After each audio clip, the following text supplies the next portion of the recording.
দুই কদমে চুমু খাবো, দুই কদমে চুমু খাবো, চরণ ধুলি মাখবো গায়, পাইলে নিরালায় গো নবী, পাইলে নিরালায়। আছে। এরপরে প্রশ্ন হলো, যখন কোনো মানুষকে দাফন করা হয় এবং দাফন করা শেষ হলে দেখা যায় কোনো এক। আজকের এই বিষয়টি নিয়ে আলোচনা করবেন প্রখ্যাত আলেমে দ্বীন শেখ আহমদুল্লাহ। চলুন বিষয়টি দেখে আসি। আছে। এরপরে প্রশ্ন হলো, যখন কোনো মানুষকে দাফন করা হয় এবং দাফন করা শেষ হলে দেখা যায় কোনো এক লোক এর মাধ্যমে কবরের উপর পানি দেয়, এটা কতটুকু শরীয়ত সম্মত? ভাই, কেউ মারা গেলে তার কবরের উপরে নিয়মিত পানি দেওয়ার বিশেষ কোনো ফজিলত নাই। তবে যদি কেউ বিশেষ উদ্দেশ্যে দেয় তাহলে সেটা তার উদ্দেশ্য সাধন হতে পারে, যদি কোনো দুনিয়াবি উদ্দেশ্যে দেয়। যেমন একটা গল্প আছে না, যে কোন মহিলা তার স্বামীকে মৃত্যুর আগে ওয়াদা করাইছে যে তুমি আমাকে কথা দাও, আমার মৃত্যুর পর যতদিন আমার কবর ভিজা থাকবে ততদিন তুমি শুকানোর আগ পর্যন্ত বিয়ে করবা না। স্বামী বলছে ঠিক আছে, ওয়াদা করলাম।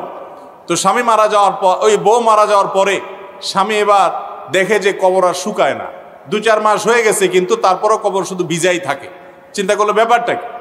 পরে একদিন দীর্ঘ সময় পর্যন্ত দূর থেকে মনিটর করছে যে কোত্থেকে কবর ভিজে। পরে দেখে যে ওই মহিলার ভাইয়ে এসে কবরের উপরে পানি ফেলাই দিয়ে যায় প্রতিদিন একবার করে।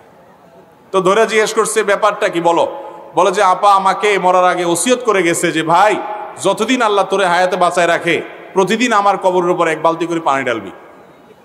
তো এখন কবরের উপরে পানি ঢালার যে কথা বলছেন, এরকম কোনো উদ্দেশ্যের জন্য যদি কেউ পানি ঢালে তার উদ্দেশ্য হয়তো হাসিল হতে পারে, সেটা আরেক জিনিস। কিন্তু শরীয়তের কোনো নির্দেশ না এটা যে কবরের উপরে নিয়মিত পানি ঢালতে হবে। এটা আমাদের নিজেদের মন গড়া, যদি শরীয়তের নামে আমরা করি সেটা ভুল হবে। মাঝে মধ্যে দেখা যায় যে মানুষকে কবর দেওয়ার পরে চারকুল পড়ে 4 জন লোক কবরের 4 কোণে 4টা করে গাছ রোপণ করে, এটা কতটুকু শরীয়ত সম্মত? এ ব্যাপারেও কোনো নির্দেশনা নবী করিম সাল্লাল্লাহু আলাইহি ওয়াসাল্লাম হাদিস থেকে আছে বলে আমাদের জানা নেই। কোনো নির্দেশনা নেই যে 4 জন 4 কোণায় দাঁড়াবে, 4টা খুঁটি ধরবে, 4টা গাছ ধরবে, তারপর সেটা লাগাবে, এরকম কোনো কথা নেই। তবে হ্যাঁ, কবরস্থানের উপরে গাছ লাগানো যেতে পারে। কবরস্থানের উপরে গাছ লাগাবেন, ঘাস লাগাবেন, ফুল লাগাবেন, এগুলোতে কোনো অসুবিধা নাই। কিন্তু যে 4 কোণায় 4 জন দাঁড়াবেন এবং 4টা খুঁটি রোপণ করবেন, এরকম কোনো নির্দেশ হাদিস থেকে দেওয়া হয়নি।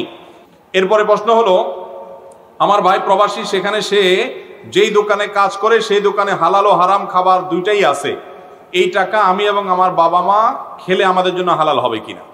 দেখুন, যদি কারোর হালাল এবং হারাম 2 রকমের উপার্জন থাকে, কিছু টাকা